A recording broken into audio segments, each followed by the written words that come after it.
ഈശ്വരകൃഷ്ണൻ നിറഞ്ഞവരെ lumen youth സെന്ററിന്റെ നേതൃത്വത്തിലുള്ള Bible പഠനവും പാരായണവും ആ പരമ്പരയിലേക്ക് നിങ്ങൾക്ക് എല്ലാവർക്കും സ്വാഗതം. നമ്മൾ ബൈബിളിലെ 3 പുസ്തകങ്ങളിലെ ആയിട്ട് 4 അധ്യായങ്ങളാണ് നമ്മൾ നോക്കാനായിട്ട് പോകുന്നത്. പുറപ്പാടിന്റെ പുസ്തകം 10-ാം അധ്യായവും 11-ാം അധ്യായവും, ലേവ്യരുടെ പുസ്തകം 8-ാം അധ്യായവും 50-ാം സങ്കീർത്തനവുമാണ് നമ്മൾ ഇന്ന് നോക്കാനായിട്ട് പോകുന്നത്. നമ്മൾ 33-ാമത്തെ ദിവസമാണ്.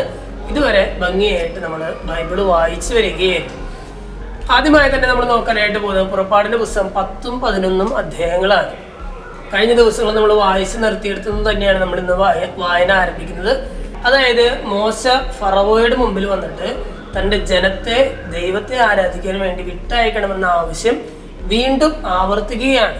പലതവണ ആവർത്തിച്ചതാണ്. ഫറവോ ഇത് കേൾക്കാതെ വരുമ്പോൾ തൻ്റെ ജനത്തെ, അല്ലെങ്കിൽ മോശ പറഞ്ഞതുപോലെ ദൈവത്തെ ആരാധിക്കാനായിട്ട് വിസമ്മതിക്കുന്ന സമയത്ത് മഹാമാരികൾ ഒന്നിനു പുറകെ ഒന്നായിട്ട് ഫറവോയുടെ രാജ്യത്തുടനീളം സംഭവിക്കുന്നത് നമ്മൾ കാണുന്നുണ്ട്. ഇന്ന് നമ്മൾ വായിച്ച് പൂർത്തീകരിക്കുന്ന അധ്യായങ്ങളിൽ 2 മഹാമാരികളെ കുറിച്ചാണ് പറയുന്നത്. ഒന്ന് വെട്ടുകിളികൾ നിറയുന്നതും 2 അവസാനത്തെ മഹാമാരിയെ കുറിച്ചുള്ള ഒരു അറിയിപ്പുമാണ് നമ്മൾ ഈ 10-11 അധ്യായങ്ങളിൽ വായിക്കുന്നത്. 10-ാമത്തെ അധ്യായത്തിൽ മോശ ഫറവോയുടെ മുമ്പിൽ വരുന്നു. ഫറവോയോട് പറയുകയാണ്, എൻ്റെ ജനത്തെ ദൈവത്തെ ആരാധിക്കാനായിട്ട് വിട്ടയക്കുക എന്ന് പറയുന്നു. അപ്പോൾ ഫറവോ വിസമ്മതിക്കുകയാണ്. ഫറവോയും മോശയും തമ്മിലുള്ള സംഭാഷണങ്ങൾ നിങ്ങൾ തുടക്കം മുതലെടുത്ത് നോക്കിയാൽ നമുക്ക് മനസ്സിലാക്കാനായിട്ട് സാധിക്കും. അതായത് ഫറവോ ഓരോ തവണയും ദൈവജനത്തിന് ആരാധനയ്ക്കുള്ള സ്വാതന്ത്ര്യം നിഷേധിക്കുമ്പോൾ മോശ തൻ്റെ ഡിമാൻഡുകൾ അങ്ങനെ കൂട്ടി കൊണ്ടുവരുന്നത് നമ്മൾ കാണുന്നുണ്ട്. ഏറ്റവും ആദ്യം മോശ ഫറവോയുടെ ആരാധനയ്ക്കുള്ള സ്വാതന്ത്ര്യം ചോദിക്കുമ്പോൾ ഫറവോ വിസമ്മതിക്കുന്നുണ്ട്. 2-3 തവണ കഴിയുമ്പോൾ ഫറവോ ആദ്യമായിട്ട് സമ്മതിക്കുന്നുണ്ട്. അപ്പോൾ ഫറവോ പറയുകയാണ്, നിങ്ങൾ ഈ രാജ്യത്തിനുള്ളിൽ തന്നെ നിങ്ങൾ ആരാധിച്ചു, കുഴപ്പമൊന്നുമില്ല, നിങ്ങൾ താമസിക്കുന്ന സ്ഥലത്ത് തന്നെ നിങ്ങൾ നിങ്ങളുടെ ദൈവത്തെ ആരാധിച്ചോളാനായിട്ട് പറയുകയാണ്. മോശ വീണ്ടും ഡിമാൻഡ് വയ്ക്കുന്നുണ്ട്. അത് ശരിയാകില്ല എന്നൊക്കെ പറയുമ്പോൾ ഫറവോ അപ്പോൾ കൊടുത്ത ആ ഒരു കുഞ്ഞൊരു സ്വാതന്ത്ര്യം ഫറവോ തിരിച്ചെടുക്കുന്നുണ്ട്. നിങ്ങൾ ആരാധിക്കേണ്ട എന്ന് പറയുന്നുണ്ട്. വീണ്ടും മഹാമാരികൾ വരുന്നു. വീണ്ടും ഫറവോ പറയുകയാണ്, അങ്ങനെയാണെങ്കിൽ പുരുഷന്മാർ മാത്രം പൊക്കോളാനായിട്ട് പറയുകയാണ്. ഇന്ന് നമ്മൾ വായിക്കുന്ന വചനഭാഗത്തിലൊക്കെ അങ്ങനെയാണ് ഫറവോ പറയുന്നത്. അതായത് നിങ്ങൾ കുട്ടികളെ അടക്കൊന്നും ഞാൻ വിടുമൊന്നുമില്ല, കുട്ടികൾ സ്ത്രീകളെ അടക്കൊന്നും വിടില്ല, നിങ്ങൾ പുരുഷന്മാർ പോയിട്ട് നിങ്ങൾ പ്രാർത്ഥിച്ചോളാനായിട്ട് പറയുന്നുണ്ട്. ഇതിനു മുമ്പ് കന്മഴ പെയ്യുന്ന സംഭവത്തിൽ നമ്മൾ കാണുന്നുണ്ട്. മോശയോട് ഫറവോ പറയുന്നുണ്ട്, ഇതെങ്ങനെയും ഈ കന്മഴ ഒന്ന് അവസാനിപ്പിക്കാനായിട്ട് പറയുമ്പോൾ മോശ പറയുന്നുണ്ട്, ഞാൻ പട്ടണത്തിന് വെളിയിൽ കിടന്ന് പ്രാർത്ഥിച്ചാൽ ഉടനടി കന്മഴ തീരുമെന്ന് പറയുന്നുണ്ട്. മോശ അങ്ങനെ പട്ടണത്തിന് പുറത്ത് കിടന്ന് പ്രാർത്ഥിക്കുന്നു. പക്ഷേ ഫറവോയുടെ ഹൃദയം വീണ്ടും കഠിനമാകുന്നു. ഫറവോ ആരെയും പ്രാർത്ഥിക്കാനായിട്ട് വിടുന്നില്ല, അല്ലെ ആരാധനയ്ക്കായിട്ട് ആരെയും വിടുന്നില്ല. കുറച്ച് നാൾ കഴിയുമ്പോൾ വെട്ടുകിളികളെ കുറിച്ചുള്ള കാര്യങ്ങൾ പറഞ്ഞു കഴിയുമ്പോൾ ഫറവോ പറയുന്നുണ്ട്, കുട്ടികളൊന്നും വിടാനായിട്ട് പറ്റില്ല, വേണമെന്നുണ്ടെങ്കിൽ പുരുഷന്മാർ പൊക്കൂ എന്ന് പറയുന്നുണ്ട്. അപ്പോഴാണ് ഈ വെട്ടുകിളികളുടെ ആ മഹാമാരിയെ ദൈവം അയക്കുന്നത്, മോശ വഴി ദൈവം അയക്കുന്നത്. മോശ കൈകൾ ഉയർത്തുമ്പോൾ അവിടെ നമ്മൾ ഇപ്രകാരം വായിക്കണം, ഒരു കിഴക്കൻ കാറ്റ് ദൈവം വീശുകയാണ്. കിഴക്കൻ കാറ്റ് വീശുമ്പോൾ നിറയെ വെട്ടുകിളികൾ, അതിങ്ങനെ കടലിൽ നിന്നും ഒരുപാട് വെട്ടുകിളികൾ ഇങ്ങനെ വരുന്നു, ദേശത്തേക്ക് വരുന്നു. മുഴുവൻ, അതായത് ഇതിന് മുമ്പത്തെ മഹാമാരിയായിട്ടുള്ള കന്മഴയിൽ അവശേഷിച്ചിരുന്ന പച്ചപ്പ് മുഴുവൻ വെട്ടുകിളികൾ തിന്നു തീർക്കുകയാണ്. കന്മഴയുടെ സമയത്ത് നമ്മൾ കാണുന്നുണ്ട് അവിടെ വളർച്ച പ്രാപിക്കാത്ത കതിരുകളൊന്നും ഈ കന്മഴയിൽ നശിക്കുന്നില്ല. അതും വലിയൊരു അത്ഭുതമാണ്. കാരണം വളർച്ച പ്രാപിക്കാത്ത ഈ തളിരലുകളായിട്ടുള്ള ഈ കാര്യങ്ങളാണ് കന്മഴയിലൊക്കെ ഏറ്റവും ആദ്യം നശിച്ചു പോകേണ്ടത്. പക്ഷെ അതൊക്കെ അവിടെ അവശേഷിക്കുന്നുണ്ട്. അന്ന് അവശേഷിച്ചവയെല്ലാം വെട്ടുകിളികൾ വന്ന് തിന്നു തീർക്കുകയാണ്. അപ്പോൾ ഫറവോ മനസ്സുമായിട്ട് പറയുന്നുണ്ട്, എങ്ങനെയും ഒന്ന് അവസാനിക്കാനായിട്ട് പ്രാർത്ഥിക്കുമെന്ന് പറയുന്നുണ്ട്. അങ്ങനെ മോശ പ്രാർത്ഥിക്കുന്നു. വീണ്ടും മോശ പ്രാർത്ഥിക്കുമ്പോൾ ദൈവം നേരത്തെ കിഴക്കൻ കാറ്റടിച്ചപ്പോഴാണ് വെട്ടുകിളികൾ വന്നതെന്നുണ്ടെങ്കിൽ ഇപ്പോൾ ദൈവം പടിഞ്ഞാറൻ കാറ്റയക്കുകയാണ്. ഈ വെട്ടുകിളികളെല്ലാം തൂത്തെറിഞ്ഞത് കടലിൽ കൊണ്ടുപോയിട്ട് കുന്നുകളഞ്ഞു നമ്മൾ വചനത്തിൽ വായിക്കുന്നുണ്ട്. ഫറവോയുടെ ഹൃദയം വീണ്ടും കഠിനമാകുന്നു. ഫറവോ വീണ്ടും ഇവരെ ആരാധനയ്ക്കായിട്ട് വിട്ടയക്കാനായിട്ട് വിസമ്മതിക്കുന്നുണ്ട്. വീണ്ടും മോശ എന്ന് പറയുമ്പോൾ ഫറവോ പറയുന്നുണ്ട്, അങ്ങനെയാണ് നിങ്ങൾ പൊക്കോ, കുഴപ്പമില്ല എന്ന് പറയുന്നുണ്ട്. മോശ ഒന്നും കൂടി ഡിമാൻഡ് ചെയ്യുകയാണ്, ഇനി ഞങ്ങളും കുട്ടികളും കന്നുകാലികളും മാത്രം പോയാൽ പോരാ, മറിച്ച് ഞങ്ങൾക്ക് ദൈവത്തിന് ബലിയർപ്പിക്കാനുള്ള ആടുമാടുകൾ കൂടി നീ തരണം എന്ന് പറയുകയാണ്. ഓരോ തവണ ഫറവോ ഹൃദയം കഠിനമാക്കും തോറും ഓരോ തവണയും മോശയുടെ ഡിമാൻഡ് ഇങ്ങനെ കൂടി വരുന്നത് നമ്മൾ കാണുന്നുണ്ട്. പിന്നെ 11-ാം അധ്യായത്തിലേക്ക് നമ്മൾ കടക്കുമ്പോൾ അവസാനത്തെ മഹാമാരിയെ കുറിച്ചുള്ള അറിയിപ്പ് നൽകുകയാണ്, ഒരു വാണിംഗ് നൽകുകയാണ് ഫറവോയ്ക്ക്. അതായത് ഈ ഒരു മഹാമാരി കൂടി വന്നാൽ നീ ഉറപ്പായിട്ട് ഞങ്ങൾ എല്ലാവരും ഇവിടുന്ന് പുറത്താക്കും, ഉറപ്പാണ്, എങ്ങനെയും ഇവിടുന്ന് നാട് കടന്ന് പോകുമെന്ന് പറഞ്ഞിട്ട് പുറത്താക്കും എന്നൊക്കെ പറഞ്ഞിട്ട് മോശ പേടിപ്പെടുത്തുന്നുണ്ട്. ഫറവോ കല്ലുപോലെ ഹൃദയമുള്ള ഫറവോ കുലുങ്ങുന്നില്ല, കല്ലുപോലെ തന്നെ കുലുങ്ങാൻ നിൽക്കുകയാണ്. ഫറവോ മോശയുടെ വാക്കിന് വില കൊടുക്കാതിരിക്കുന്നത് വരെയാണ് 11-ാം അധ്യായത്തിൽ പ്രതിപാദിക്കുന്നത്. രണ്ടാമതായിട്ട് നമ്മൾ വായിക്കുന്നത് ലേവ്യരുടെ പുസ്തകം 8-ാം അധ്യായമാണ്. ലേവ്യരുടെ പുസ്തകം 8-ാം അധ്യായത്തിൽ പുരോഹിത അഭിഷേകത്തെ കുറിച്ചുള്ള മനോഹരമായിട്ടുള്ള കാര്യങ്ങൾ പറഞ്ഞിരിക്കുകയാണ്. അവിടെ പറയുന്നുണ്ട്, മോശ അഹ്റോന്റെ പുത്രന്മാരെയും വിളിച്ച് ആദ്യം തന്നെ ജലത്താൽ അവരെ വിശുദ്ധീകരിക്കുന്നു. തുടർന്ന് അവരെ പുരോഹിത വസ്ത്രം ധരിപ്പിക്കുന്നുണ്ട്. പിന്നീട് പാപപരിഹാര ബലിക്കുള്ള കാളയെ കൊന്ന് അതിന്റെ രക്തം ബലിപീഠത്തിലും അതിന്റെ ചൂട്ടിലും ഒക്കെ ഒഴിച്ച് ബലിപീഠത്തെ മോശ വിശുദ്ധീകരിക്കുന്നു. അതിനുശേഷം ദഹനബലിക്കുള്ള മുട്ടാടിനെ കൊന്ന് അത് ബലിപീഠത്തിന് ചുറ്റൊഴിച്ച് അതിനെയും വിശുദ്ധീകരിക്കുന്നതായിട്ട് നമ്മൾ കാണുന്നുണ്ട്. പിന്നീട് പുരോഹിത അഭിഷേകത്തിനുള്ള മുട്ടാടിനെ, അത് പ്രത്യേകം മാറ്റി നിർത്തിയിരിക്കുന്ന ഒരു മുട്ടാടാണ്. പുരോഹിത അഭിഷേകത്തിനുള്ള മുട്ടാടിനെ കൊന്ന് അതിന്റെ രക്തമെടുത്ത് അഹ്റോന്റെയും പുത്രന്മാരുടെയും ശരീരത്തിൽ പൂശുകയും ശരീരത്തിൽ പൂശി അവരെ വിശുദ്ധീകരിക്കുകയും അവരുടെ വസ്ത്രത്തിൽ രക്തം കൊണ്ട് അഭിഷേകം ചെയ്ത് അവരുടെ വസ്ത്രത്തെ വിശുദ്ധീകരിക്കുകയും ചെയ്യുന്നതായിട്ട് നമ്മൾ കാണുന്നുണ്ട്. ഇതെല്ലാം രേഖപ്പെടുത്തിയിരിക്കുന്ന അധ്യായം ലേവ്യരുടെ പുസ്തകം 8-ാം അധ്യായത്തിലാണ്. മൂന്നാമതായിട്ട് നമ്മൾ വായിക്കാൻ പോകുന്നത് 50-ാമത്തെ സങ്കീർത്തനമാണ്. ഇത് ആസാഫിന്റെ സങ്കീർത്തനം എന്നാണ്, അല്ലെങ്കിൽ ആസാഫിന്റെ കീർത്തനം എന്നാണ് ഇത് അറിയപ്പെടുന്നത്. ഇവിടെ കൃതജ്ഞതയാണ് നിനക്ക് ദൈവത്തിന് അർപ്പിക്കാവുന്ന ഏറ്റവും വലിയ ബലി എന്ന് പറയുകയാണ്. കൃതജ്ഞതയാണ് നിനക്ക് ദൈവത്തിന് അർപ്പിക്കാവുന്ന ഏറ്റവും വലിയ ബലി. ഈ നന്ദിയുടെ ഒരു മനസ്സോടെ അല്ലാതെ നമ്മൾ ബലി അർപ്പിച്ചിട്ട് പ്രത്യേകിച്ച് കാര്യമൊന്നുമില്ല. ഏറ്റവും പ്രധാനമായിട്ട് ദൈവം കണക്കാക്കുന്ന ഒരു ബലി എന്ന് പറഞ്ഞാൽ കൃതജ്ഞതയുടെ ബലിയാണെന്ന് ആസാഫ് നമ്മളെ പഠിപ്പിക്കുകയാണ്. ഈ 3 വചനഭാഗങ്ങളാണ് നമ്മൾ ഇന്ന് വായിക്കാനായിട്ട് പോകുന്നത്. ഒരുപോലെ മനോഹരമായിട്ടുള്ള ഈ വചനഭാഗങ്ങൾ വായിക്കുന്നതിലൂടെ വചനം നമ്മുടെ മനസ്സിൽ പതിയട്ടെ, ആ വചനം നമ്മളെ വിശദീകരിക്കട്ടെ. ദൈവം നമ്മെല്ലാവരെയും സമൃദ്ധമായിട്ട് അനുഗ്രഹിക്കട്ടെ. പുറപ്പാട് അധ്യായം 10. കർത്താവ് മോശയോട് പറഞ്ഞു, നീ ഫറവോയുടെ അടുക്കലേക്ക് പോവുക. ഞാൻ ഫറവോയുടെയും സേവകരുടെയും ഹൃദയം കഠിനമാക്കിയിരിക്കുന്നു. അവരുടെ ഇടയിൽ എൻ്റെ ഈ അടയാളങ്ങൾ കാണിക്കാനും ഈജിപ്തുകാരെ ഞാൻ എങ്ങനെ വിഡ്ഢികളാക്കിയെന്നും അവരുടെ ഇടയിൽ ഞാൻ എന്തെല്ലാം അടയാളങ്ങൾ കാണിച്ചെന്നും നീ നിന്റെ പുത്രന്മാരെയും പൗത്രന്മാരെയും വർണ്ണിച്ച് കേൾപ്പിക്കാനും ഞാനാണ് കർത്താവ് എന്ന് നിങ്ങൾ ഗ്രഹിക്കാനും വേണ്ടിയാണ് അത്. മോശയും അഹ്റോനും ഫറവോയുടെ അടുത്ത് ചെന്ന് പറഞ്ഞു, ഹെബ്രായരുടെ ദൈവമായ കർത്താവ് ഇങ്ങനെ പറയുന്നു, എത്ര നാൾ നീ എനിക്ക് കീഴ്വഴങ്ങാതെ നിൽക്കും? എന്നെ ആരാധിക്കാനായി എന്റെ ജനത്തെ വിട്ടയക്കുക. അവരെ വിട്ടയക്കാൻ വിസമ്മതിച്ചാൽ ഞാൻ നാളെ നിന്റെ രാജ്യത്തേക്ക് വെട്ടുകിളികളെ അയക്കും.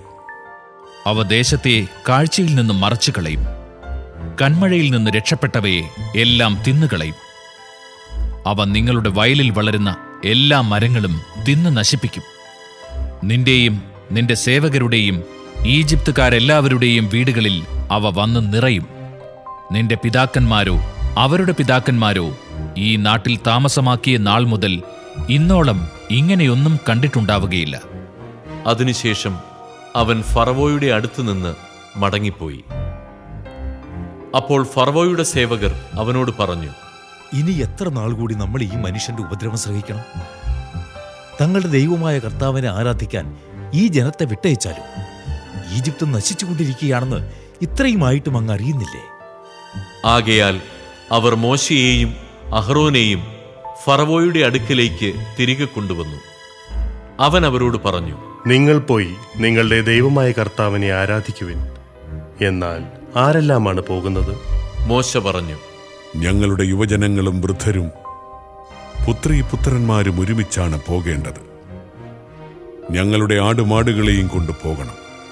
കാരണം ഞങ്ങൾ പോകുന്നത് കർത്താവിന്റെ പൂജാ മഹോത്സവം ആഘോഷിക്കാനാണ്.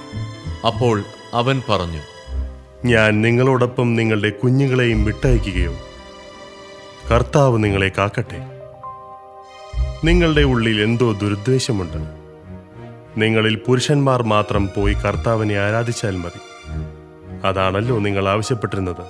ഉടൻ തന്നെ അവർ ഫറവോയുടെ സന്നിധിയിൽ നിന്ന് ബഹിഷ്കൃതരായി. പിന്നീട് കർത്താവ് മോശയോട് അരുളി ചെയ്തു, നീ ഈജിപ്തിന്റെ മേൽ കൈനീട്ടുക. കന്മഴയെ അതിജീവിച്ച എല്ലാ ചെടികളും തിന്ന് നശിപ്പിക്കുന്നതിന് വെട്ടുകിളികൾ വരട്ടെ. മോശ തന്റെ വടി ഈജിപ്തിന്റെ മേൽ നീട്ടി. അന്ന് പകലും രാത്രിയും മുഴുവൻ ആ നാടിന്റെ മേൽ കർത്താവ് കിഴക്കൻ കാറ്റ് വീശിച്ചു. പ്രഭാതമായപ്പോൾ കിഴക്കൻ കാറ്റ് വെട്ടുകിളികളെ കൊണ്ടുവന്നു. വെട്ടുകിളികൾ ഈജിപ്തിനെ ആകെ ആക്രമിച്ചു. അവ രാജ്യം മുഴുവൻ വ്യാപിച്ചു. ഇത്ര വിപുലമായ വെട്ടുക്കിളിക്കൂട്ടങ്ങൾ ഇതിനു മുൻപ് ഉണ്ടായിട്ടില്ല, ഇനി ഉണ്ടാവുകയുമില്ല. അവ ദേശമാകെ മൂടിക്കളഞ്ഞതിനാൽ നിലം ഇരുണ്ടുപോയി. നാട്ടിൽ കന്മഴയെ അതിജീവിച്ച ചെടികളും മരങ്ങളിൽ ബാക്കി നിന്ന പഴങ്ങളും അവ തിന്നു തീർത്തു. ഈജിപ്തിൽ മരങ്ങളിലും വയലിലെ ചെടികളിലും പച്ചയായി ഒന്നും തന്നെ അവശേഷിച്ചില്ല. ഫറവോ തിടുക്കത്തിൽ മോശയെയും അഹ്റോനെയും വിളിപ്പിച്ചു പറഞ്ഞു, നിങ്ങളുടെ ദൈവമായ കർത്താവിനും നിങ്ങൾക്കുമെതിരായി ഞാൻ തെറ്റ് ചെയ്തുപോയി. ആകയാൽ ഇപ്രാവശ്യം കൂടി എന്നോട് ക്ഷമിക്കണം. മാരകമായ ഈ ബാധ എന്നിൽ നിന്ന് അകറ്റുന്നതിന് നിങ്ങളുടെ ദൈവമായ കർത്താവിനോട് പ്രാർത്ഥിക്കുവിൻ. മോശ ഫറവോയുടെ അടുക്കൽ നിന്ന് പോയി കർത്താവിനോട് പ്രാർത്ഥിച്ചു. കർത്താവ് വളരെ ശക്തമായ പടിഞ്ഞാറൻ കാറ്റ് വീശിച്ചു. അത് വെട്ടുക്കിളികളെ തൂത്തുവാരി ചെങ്കടലിലെറിഞ്ഞു. അവയിൽ ഒന്നുപോലും ഈജിപ്തിൻ്റെ അതിർത്തികൾക്കുള്ളിൽ അവശേഷിച്ചില്ല. എങ്കിലും കർത്താവ് ഫറവോയെ കഠിനചിത്തനാക്കുക മൂലം അവൻ ഇസ്രായേൽക്കാരെ വിട്ടയച്ചില്ല. കർത്താവ് മോശയോട് പറഞ്ഞു, നിന്റെ കൈ ആകാശത്തേക്ക് നീട്ടുക. ഈജിപ്തിൽ ഇരുട്ടുണ്ടാകട്ടെ, തൊട്ടറിയാവുന്ന ഇരുട്ട്. മോശ ആകാശത്തിലേക്ക് കൈനീട്ടി. ഈജിപ്ത് മുഴുവൻ 3 ദിവസത്തേക്ക് കൂരിരുട്ട് വ്യാപിച്ചു. അവർക്ക് പരസ്പരം കാണാനോ യഥേഷ്ടം നീങ്ങാനോ സാധിച്ചില്ല. എന്നാൽ ഇസ്രായേൽക്കാരുടെ വാസസ്ഥലങ്ങളിൽ വെളിച്ചമുണ്ടായിരുന്നു. അപ്പോൾ ഫറവോ മോശയെ വിളിച്ചു പറഞ്ഞു, പോയി നിങ്ങളുടെ കർത്താവിനെ ആരാധിച്ചു കൊള്ളുവിൻ. ആടുമാടുകൾ മാത്രം ഇവിടെ നിൽക്കട്ടെ, കുട്ടികളും നിങ്ങളുടെ കൂടെ പോരട്ടെ. അപ്പോൾ മോശ പറഞ്ഞു, ഞങ്ങളുടെ ദൈവമായ കർത്താവിന് സമർപ്പിക്കാനുള്ള ബലിവസ്തുക്കളും ഹോമദ്രവ്യങ്ങളും കൂടി നീ ഞങ്ങൾക്ക് തരണം. ഞങ്ങളുടെ കന്നുകാലികളും ഞങ്ങളോടുകൂടെ പോരണം. ഒന്നുപോലും ഇവിടെ ശേഷിക്കാൻ പാടില്ല. ഞങ്ങളുടെ ദൈവമായ കർത്താവിന് അവയിൽ നിന്ന് ബലിയർപ്പിക്കേണ്ടി വന്നേക്കാം. കർത്താവിന് എന്താണ് സമർപ്പിക്കേണ്ടതെന്ന് അവിടെ ചെന്നെത്തും വരെ ഞങ്ങൾക്കറിഞ്ഞുകൂടാ. കർത്താവ് ഫറവോയെ കഠിനചിത്തനാക്കുകയാൽ അവൻ അവരെ വിട്ടയച്ചില്ല. ഫറവോ മോശയോട് പറഞ്ഞു, എന്റെ കൺമുമ്പിൽ നിന്ന് പോവുക. ഇനി എന്നെ കാണാതിരിക്കാൻ സൂക്ഷിച്ചു കൊള്ളുക. എന്നെ കാണുന്ന ദിവസം നീ മരിക്കും. മോശ പറഞ്ഞു, നീ പറഞ്ഞതുപോലെയാകട്ടെ. ഞാനിനി നിന്നെ കാണുകയില്ല. പുറപ്പാട് അധ്യായം 11. കർത്താവ് മോശയോട് അരുളി ചെയ്തു, ഞാൻ ഫറവോയുടെയും ഈജിപ്തിന്റെയും മേൽ ഒരു മഹാമാരി കൂടി അയക്കും. അപ്പോൾ അവൻ നിങ്ങളെ പോകാൻ അനുവദിക്കും, അല്ല നിങ്ങളെ ബഹിഷ്കരിക്കുക തന്നെ ചെയ്യും. ഓരോ പുരുഷനും തൻ്റെ അയൽക്കാരനോടും ഓരോ സ്ത്രീയും തൻ്റെ അയൽക്കാരിയോടും സ്വർണവും വെള്ളിയും കൊണ്ടുള്ള ആഭരണങ്ങൾ ചോദിച്ചു വാങ്ങണമെന്ന് നീ ജനത്തോട് പറയണം. ഈജിപ്തുകാർ ഇസ്രായേൽക്കാരെ ബഹുമാനിക്കാൻ കർത്താവ് ഇടയാക്കി. ഫറവോയുടെ സേവകരും ജനങ്ങളും മോശയെ ഈജിപ്തിലെ ഒരു മഹാപുരുഷനായി കരുതി. മോശ പറഞ്ഞു, കർത്താവ് അരുളി ചെയ്യുന്നു, ഞാൻ അർദ്ധരാത്രിയിൽ ഈജിപ്തിലൂടെ കടന്നുപോകും. സിംഹാസനത്തിലിരിക്കുന്ന ഫറവോ മുതൽ തിരികല്ലിൽ ജോലി ചെയ്യുന്ന ദാസി വരെയുള്ള എല്ലാ ഈജിപ്തുകാരുടെയും ആദ്യജാതൻ മരിക്കും. കന്നുകാലികളുടെ കടിഞ്ഞൂലുകളും ചാകും. ഇതുവരെ കേട്ടിട്ടില്ലാത്തതും ഇനി കേൾക്കാനിടയില്ലാത്തതുമായ ഒരു വലിയ നിലവിളി ഈജിപ്തിൽ നിന്നുയരും. എന്നാൽ ഇസ്രായേൽക്കാർക്കോ അവരുടെ മൃഗങ്ങൾക്കോ എതിരെ ഒരു പട്ടി പോലും ശബ്ദിക്കുകയില്ല. ഈജിപ്തുകാർക്കും ഇസ്രായേൽക്കാർക്കും തമ്മിൽ കർത്താവ് ഭേദം കൽപ്പിക്കുന്നുവെന്ന് അങ്ങനെ നിങ്ങൾ മനസ്സിലാക്കും. അപ്പോൾ നിന്റെ ഈ സേവകരെല്ലാം എന്റെ മുൻപിൽ സാഷ്ടാംഗം പ്രണമിച്ച് നീയും കൂടെയുള്ള ജനങ്ങളും പൊയ്ക്കൊള്ളുക എന്ന് പറയും. അപ്പോൾ ഞാൻ പുറപ്പെടും. മോശ ഉഗ്രകോപത്തോടെ ഫറവോയുടെ മുൻപിൽ നിന്ന് ഇറങ്ങിപ്പോയി. കർത്താവ് മോശയോട് അരുളി ചെയ്തു, ഈജിപ്തിൽ എന്റെ അത്ഭുതങ്ങൾ വർദ്ധിക്കാനിടയാവും വിധം ഫറവോ നിങ്ങളുടെ വാക്ക് അവഗണിക്കും. മോശയും അഹ്റോനും ഫറവോയുടെ സന്നിധിയിൽ ഈ അത്ഭുതങ്ങളെല്ലാം പ്രവർത്തിച്ചു. എന്നാൽ കർത്താവ് ഫറവോയുടെ ഹൃദയം കഠിനമാക്കിയതിനാൽ അവൻ ഇസ്രായേൽക്കാരെ തന്റെ രാജ്യത്തു നിന്ന് വിട്ടയച്ചില്ല. ലേവ്യർ അധ്യായം 8. കർത്താവ് മോശയോട് അരുളി ചെയ്തു, വസ്ത്രങ്ങൾ, അഭിഷേക തൈലം, പാപപരിഹാര ബലിക്കുള്ള കാള, 2 മുട്ടാടുകൾ, 1 കുട്ട പുളിപ്പില്ലാത്ത അപ്പം എന്നിവയോടുകൂടി അഹറോനെയും പുത്രന്മാരെയും കൊണ്ടുവരിക. സമാഗമ കൂടാരത്തിന്റെ വാതിൽക്കൽ സമൂഹത്തെ ഒന്നിച്ചു കൂട്ടുക. കർത്താവ് കൽപ്പിച്ചതുപോലെ മോശ ചെയ്തു. സമാഗമ കൂടാരത്തിന്റെ വാതിൽക്കൽ സമൂഹത്തെ ഒന്നിച്ചുകൂട്ടി. അപ്പോൾ മോശ സമൂഹത്തോട് പറഞ്ഞു, ഇങ്ങനെ ചെയ്യണമെന്നാണ് കർത്താവ് കൽപ്പിച്ചത്. അനന്തരം മോശ അഹ്റോനെയും പുത്രന്മാരെയും മുൻപോട്ട് കൊണ്ടുവന്ന് അവരെ വെള്ളം കൊണ്ട് കഴുകി. അഹ്റോനെ കുപ്പായം അണിയിച്ച് അരപ്പട്ട കെട്ടി മേലങ്കി ധരിപ്പിച്ചു. അതിനുമീതെ എഫോദ് അണിയിച്ചു. എഫോദിന്റെ വിദഗ്ധമായി നെയ്തെടുത്ത പട്ട അവന്റെ അരയിൽ ചുറ്റി. പിന്നീട് ഉരസ്ത്രാണം ധരിപ്പിച്ചു. അതിൽ ഉറീമും തുമ്മീമും നിക്ഷേപിച്ചു. തലപ്പാവ് ധരിപ്പിച്ച് അതിന്റെ മുൻവശത്തായി കർത്താവ് കൽപ്പിച്ചിരുന്നതുപോലെ വിശുദ്ധ കിരീടമായ പൊൻതകിട് ചാർത്തി. അനന്തരം അഭിഷേക തൈലമെടുത്ത് കൂടാരവും അതിലുള്ളതൊക്കെയും അഭിഷേകം ചെയ്ത് വിശുദ്ധീകരിച്ച് അതിൽ നിന്ന് കുറച്ചെടുത്ത് ബലിപീഠത്തിൽ 7 പ്രാവശ്യം തളിച്ചു. ബലിപീഠവും അതിൻ്റെ എല്ലാ ഉപകരണങ്ങളും ഷാളനപാത്രവും അതിൻ്റെ ചുവടും അഭിഷേകം ചെയ്ത് വിശുദ്ധീകരിച്ചു. പിന്നീട് ശിരസിൽ തൈലാഭിഷേകം ചെയ്ത് അഹറോനെ വിശുദ്ധീകരിച്ചു. കർത്താവ് കൽപ്പിച്ചിരുന്നതുപോലെ മോശ അഹറോന്റെ പുത്രന്മാരെയും മുന്നോട്ട് കൊണ്ടുവന്ന് കുപ്പായം അണിയിക്കുകയും അരപ്പട്ട കെട്ടുകയും തൊപ്പി ധരിപ്പിക്കുകയും ചെയ്തു. മോശ പാപപരിഹാര ബലിക്കുള്ള കാളയെ കൊണ്ടുവന്നു. അഹ്റോനും പുത്രന്മാരും അതിന്റെ തലയിൽ കൈകൾ വെച്ചു. മോശ അതിനെ കൊന്ന് രക്തമെടുത്ത് അതിൽ വിരൽ മുക്കി ബലിപീഠത്തിന്റെ കൊമ്പുകളിൽ പുരട്ടി ബലിപീഠം ശുദ്ധീകരിച്ചു. ബാക്കി രക്തം ബലിപീഠത്തിന്റെ ചുവട്ടിലൊഴിച്ചു. അങ്ങനെ ബലിപീഠം ശുദ്ധി ചെയ്ത് പരിഹാര കർമ്മത്തിന് സജ്ജമാക്കി. ആന്തരികാവയവങ്ങളിന്മേലുണ്ടായിരുന്ന മേധസ് മുഴുവനും കരളിന്മേലുണ്ടായിരുന്ന നെയ്വലയും ഇരുവൃക്കകളും അവയുടെ മേധസ്സുമെടുത്ത് ബലിപീഠത്തിൽ വെച്ച് ദഹിപ്പിച്ചു. എന്നാൽ കാളയെ, അതിൻ്റെ തോൽ, മാംസം, ചാണകം എന്നിവ കർത്താവ് മോശയോട് കൽപ്പിച്ചിരുന്നതുപോലെ കൂടാരത്തിന് വെളിയിൽ വെച്ചാണ് ദഹിപ്പിച്ചത്. ദഹനബലിക്കുള്ള മുട്ടാടിനെ അവൻ കൊണ്ടുവന്നു. അഹ്റോനും പുത്രന്മാരും അതിന്റെ തലയിൽ കൈകൾ വെച്ചു. മോശ അതിനെ കൊന്ന് രക്തം ബലിപീഠത്തിന് ചുറ്റുമൊഴിച്ചു.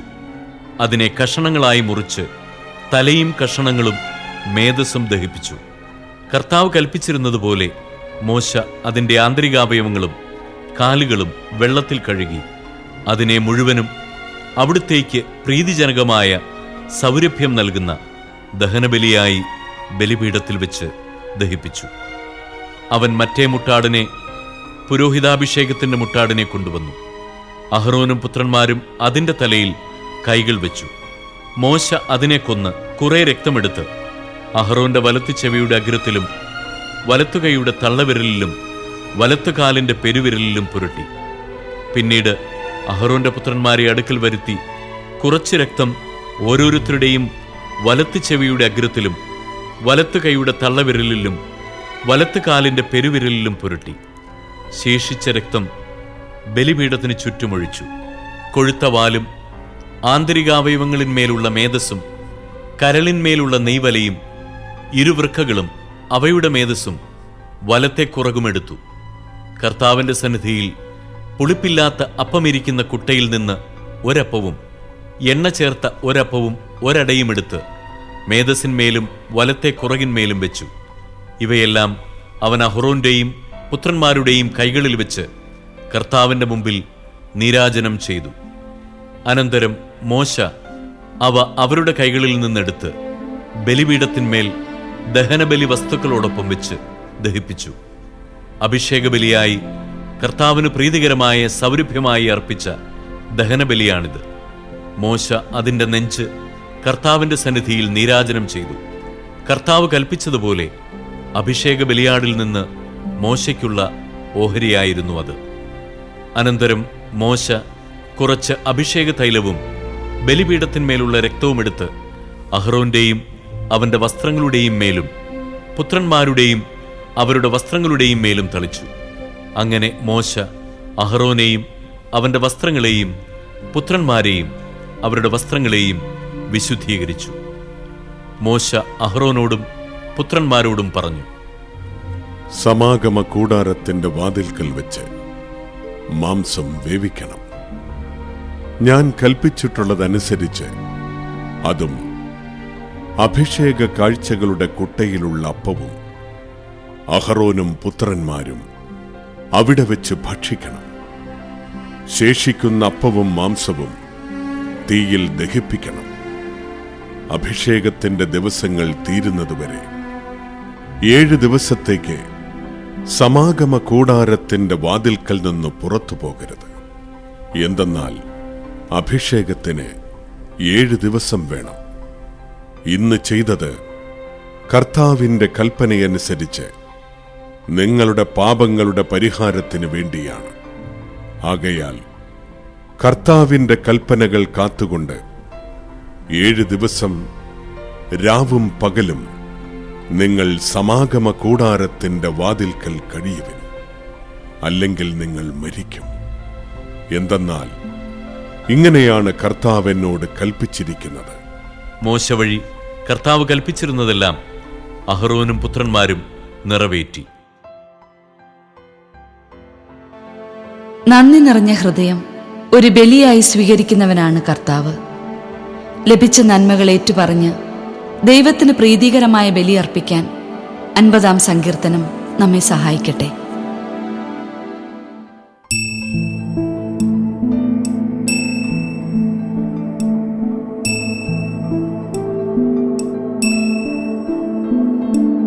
കർത്താവായ ദൈവം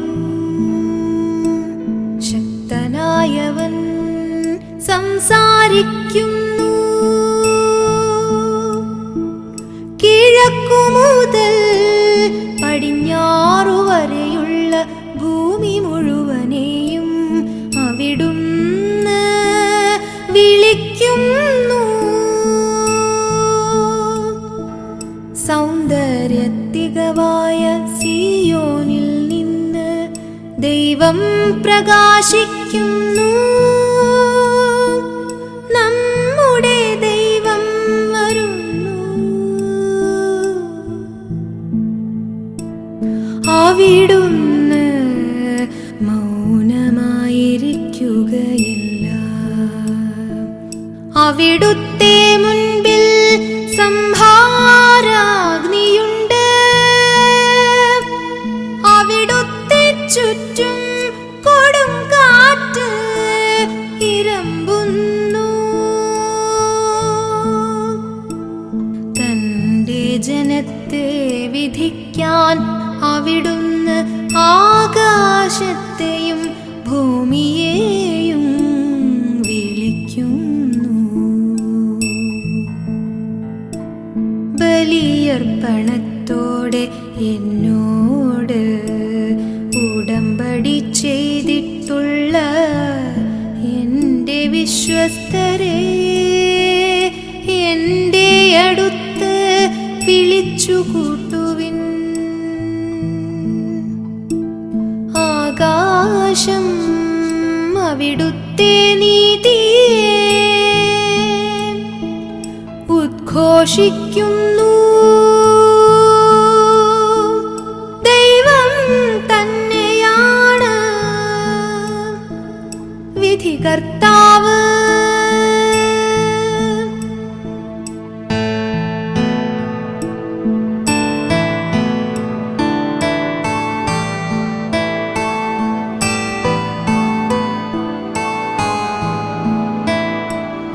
എന്റെ ജനമേ കേൾക്കുവിൻ, ഞാനിതാ സംസാരിക്കുന്നു.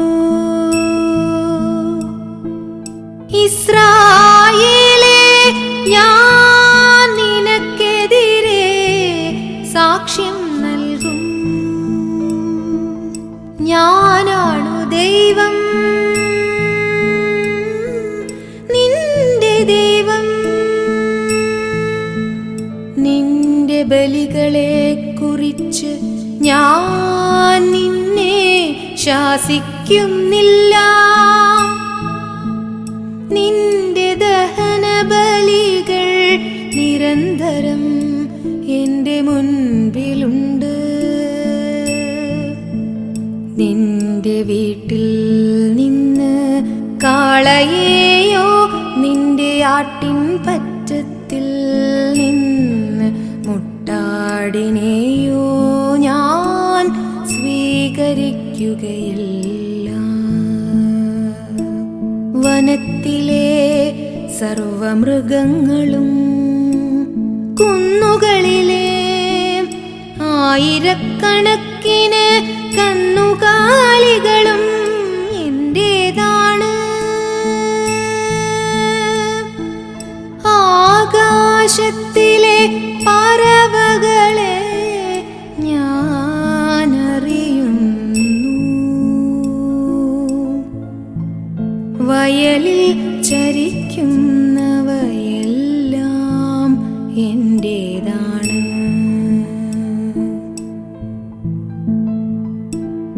എനിക്കു വിശന്നാൽ ഞാൻ നിന്നോടു പറയുകയില്ല. ലോകവും അതിലുള്ള സമസ്തവും എന്റേതാണ്. ഞാൻ കാളകളുടെ മാംസം തിന്നുമോ?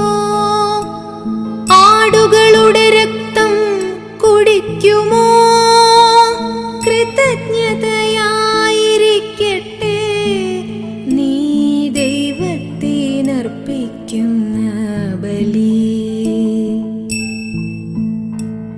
അത്യുന്നതനുള്ള നിന്റെ നേർച്ചകൾ നിറവേറ്റുക.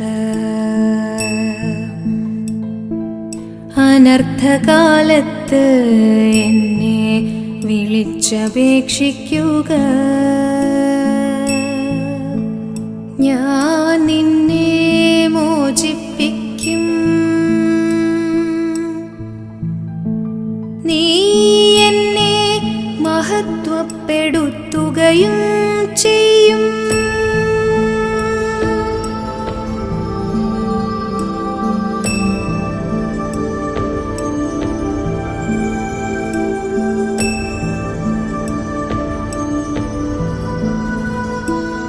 എന്നാൽ ദുഷ്ടനോട് ദൈവം പറയുന്നു, എന്റെ നിയമങ്ങൾ ഉരുവിടാനോ എന്റെ ഉടമ്പടിയെ കുറിച്ച് ഉരിയാടാനോ നിനക്കെന്തു കാര്യം?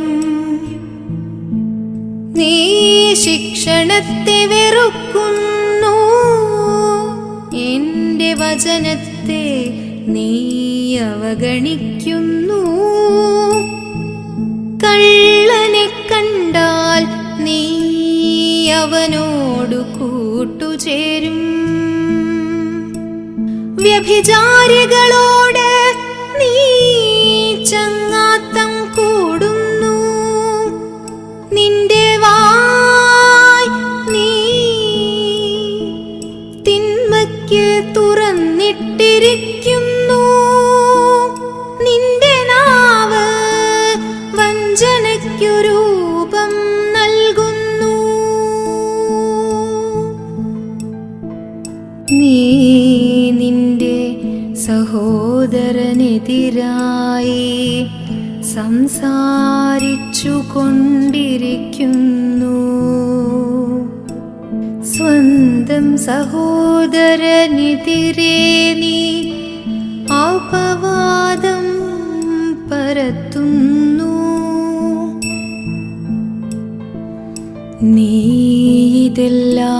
ചെയ്തിട്ടും ഞാൻ മൗനം ദീക്ഷിച്ചു.